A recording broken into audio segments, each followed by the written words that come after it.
Hi there, it's Thomas George and welcome to the Digital Music Masters Show. So in this episode, I'm going to talk about the Loop conference by Ableton. I'm also going to talk about Native Instruments and Catalina, the MacBook Pro 16-inch, and a new synth by Behringer. Okay, so let's have a look first at the Loop conference. So this, if you haven't heard of it, it's a conference run by Ableton. It has all different workshops and speakers and networking. I haven't actually been to it before, but I probably should have. It looked pretty awesome. This year was in Berlin, and next year in 2020 it's also going to be in Berlin. The year before, 2018, was in Los Angeles. So these kind of events, it's not always about the guest speakers, it's not always about the talks, a lot of it is about networking. So if you've ever been to any conferences or big events like this and you don't really know who the speakers are, it's not normally that much of a big deal because you don't normally gain the most information from the speakers. You gain the most information from networking, meeting other people and getting some really awesome contacts. However, this year, Steve Duda, his speech was awesome. I definitely recommend checking it out. It's on YouTube now. It's been on for a couple of weeks, but I just wanted to mention it and talk about it right now. So he talks about teaching yourself how to make music software. So if you don't know who Steve Duda is, he's the guy behind Serum. He's also made a few other plugins.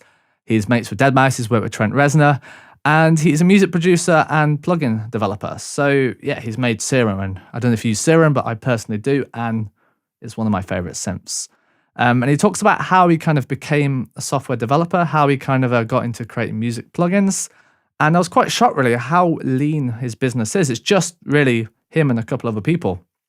I thought being a massive team, huge, massive kind of company around making plugins, but it's really Steve is the mastermind. He has a mathematician who helps him work out some of the complex code. And he has a web developer, but it's pretty lean. He says he answers the customer support emails. And I was shocked at, how small this team is and how much he's achieved.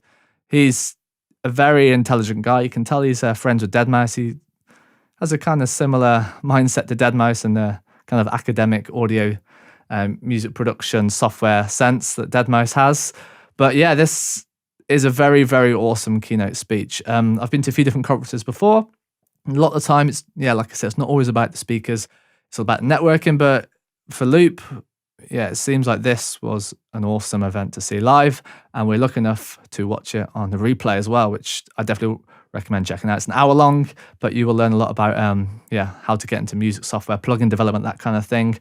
So he talks about like all the different coding software, but you can start off with Max or Max MSP or whatever you're comfortable with if you want to be a coder or a software developer or make plugins. But it's something really, even though I don't personally make plugins, it's something definitely to check out.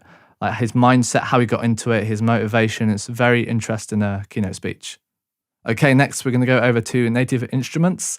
And it seems like you can use Native Instruments now with Catalina, so that's macOS 10.15.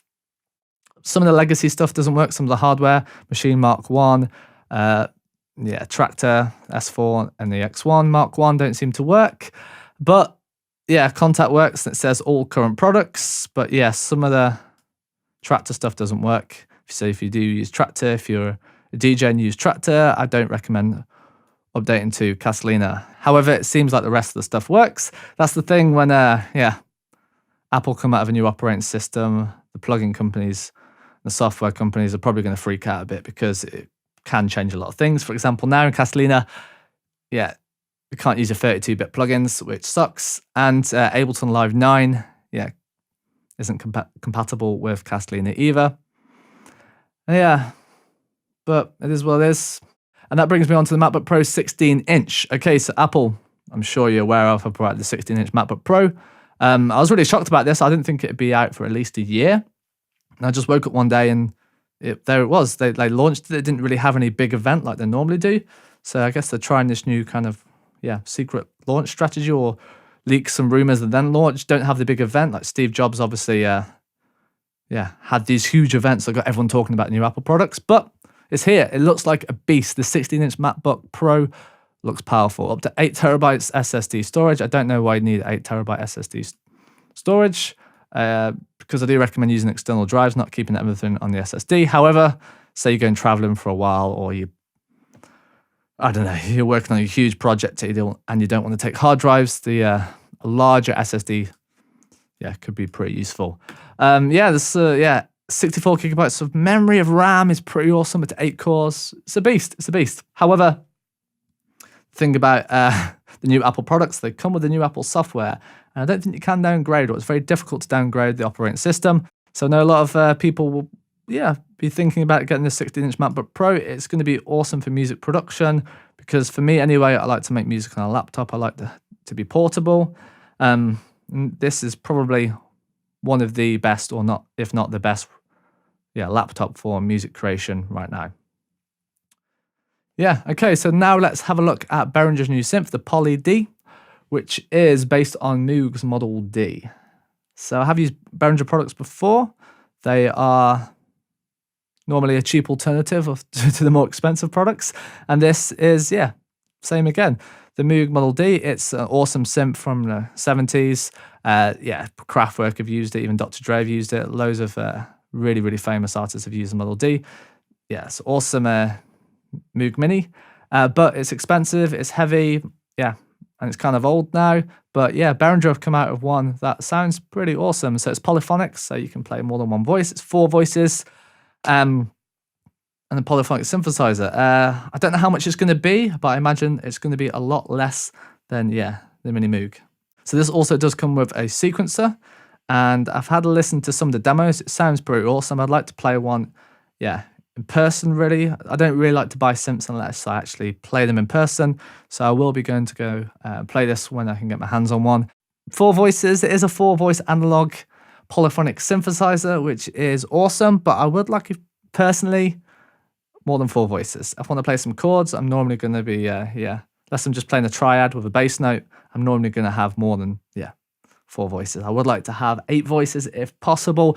But asking for an analog 8-voice polyphonic synthesizer at the price point I imagine it's going to be is, asking a lot. However, it looks pretty cool. I recommend, at least listening to some of the sounds if you do want to think about an analog polyphonic synthesizer. But I do recommend, before you get any synths, is to actually try them out in person.